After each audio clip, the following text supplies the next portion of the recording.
Sound check, 1, 2. This is the 217 Recovery Podcast with Corey Winfield, Ryan Beckman, and Chris Goss.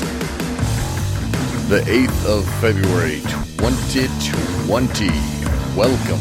Hello. To the 217 Recovery Podcast. My name is Corey Winfield. Yeah, I'm Ryan Beckman. I appreciate you tuning in to listen about a couple guys that are just having a day in recovery. Another day in recovery. I said a couple guys, not a few guys. Chris should be joining us here in a minute. He had explosive diarrhea. I know, it's a shame. It really is. But I told him I wouldn't tell him that. So don't tell him. Yeah. So, Chris, we didn't say nothing, man. Just don't tell him I said that. But yeah, he should be here in a little bit, so Mom, just hang in there. Chris will be here. Don't worry about it. Instead, you got Ryan. Or not instead, but... We'll try not to make fun of him too much while he's not here. Oh. No, but yeah, appreciate you, though, listening and tuning in. We're going to talk a little bit about recovery. Ryan and I kind of had different days, different dilemmas, and different situations, different emotions flowed through us, but we're sober.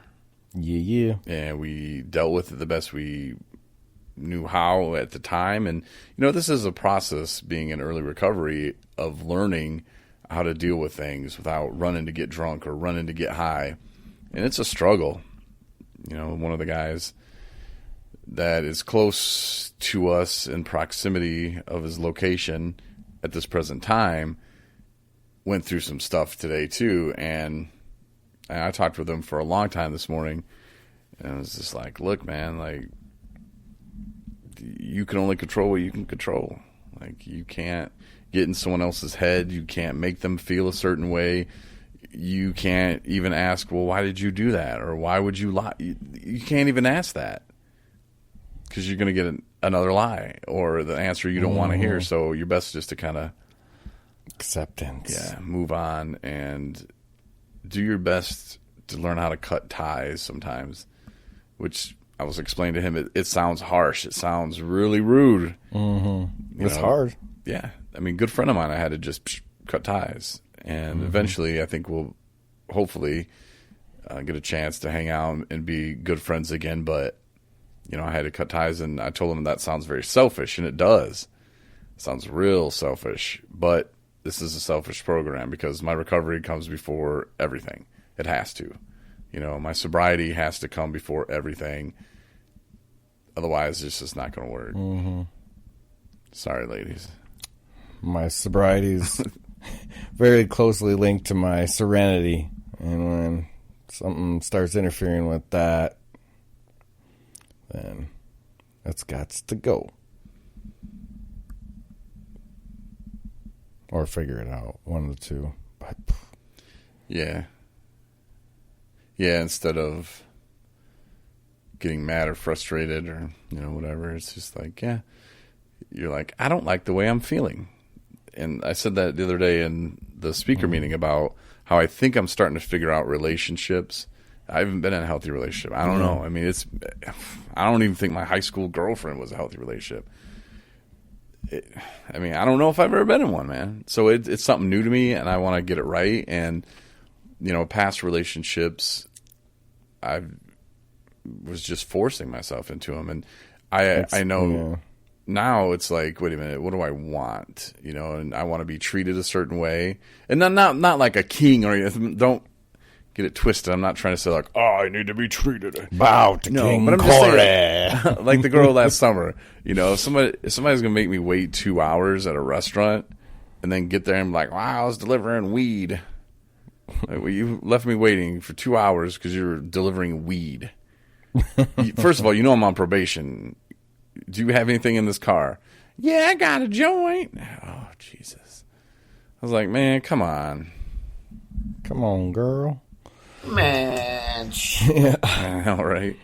But I knew I didn't want to be treated that way, so that's why I moved out of the relationship. And you grow from those kind of things, and you just got to cut ties. And if they're feeling a certain way, then hey, that's up to them to feel that way and figure out how to change that. Nothing you can do unless you want to be Mr. Codependent the rest of your life. No. Tyrone and I were going to go through person's closet and see if he had a cape in there.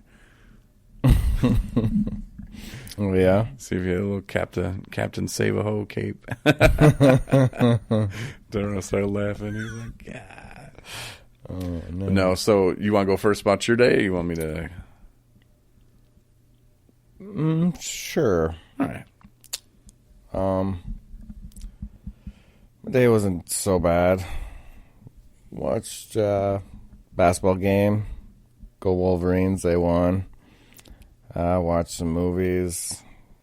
What movies? Nothing. I don't know. I mostly slept through some movies. Yeah, okay. You watch movies like I do then, yeah. I don't know. I think Final Destination 2 might have been one of them.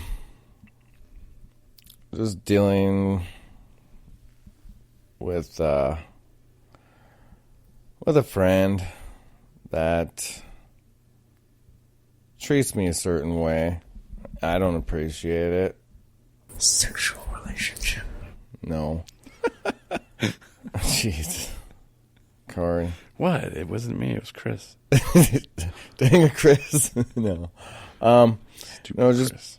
just anybody who treats you a certain way and it's really not warranted. You know you deserve to be treated better.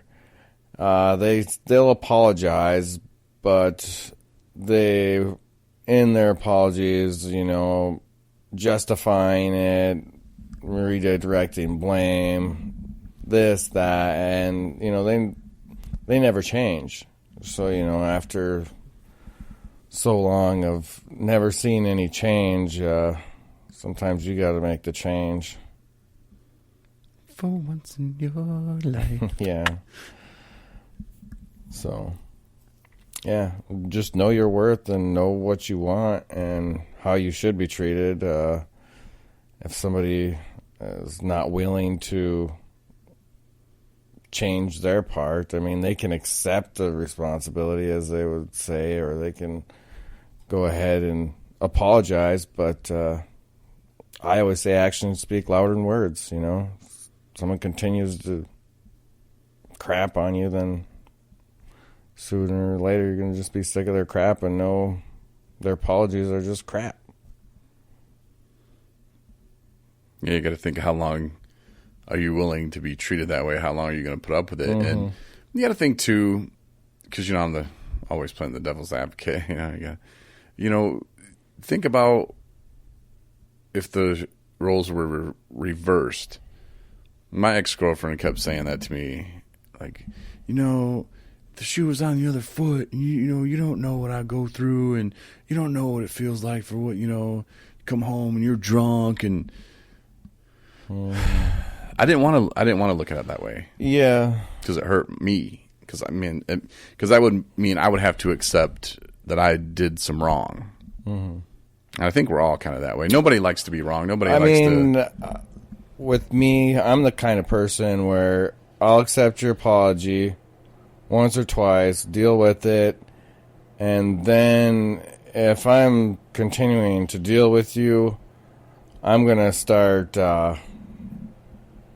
doing it back to you.